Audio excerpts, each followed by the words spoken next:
एई किछि दिन है चाउल उठाण टे ढिला कर तेणु सेटा आम टे मन पकड़ू से माने प्रतिश्रुति देले जे त्वरान्वित करेंगे चाउल उठाण से केमती स्पीड हम जहाँफल आमर चाउल जो रही से केमती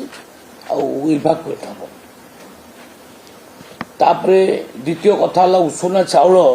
लक्ष्य धार्य को संशोधन करने प्रस्ताव रखीचु ताकू से हाँ कर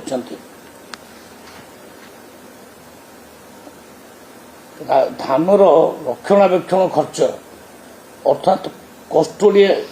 मेंटेनेंस ये चार्ज रे वृद्धि करने आम नवेदन करछु केंद्र सरकार निकट में बकिया सब्सिडी जहाँ बाकी रही बहुत दिन धरिकी बाकी रही आम डिमांड करछु से ऊपर विचार करें भितर 12/8/24 तारीख में से 2393 कोटी टंका गोटे फेज प्रदान कर ये हूँ दिल्ली गस्तर ये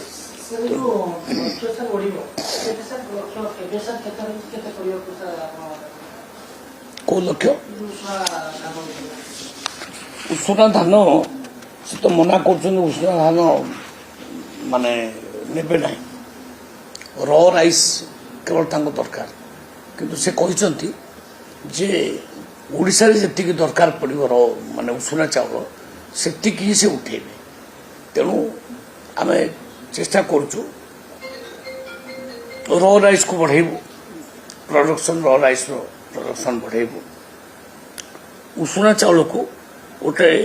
धार्य लक्ष्य पर्यंत रख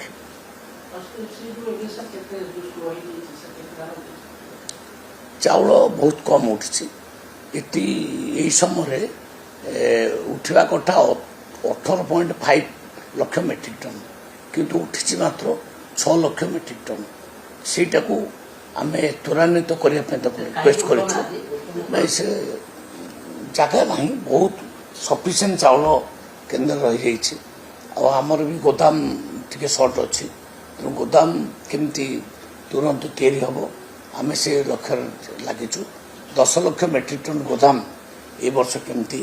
सफलतार सहित कले आमर चाउल गुड़ाक आम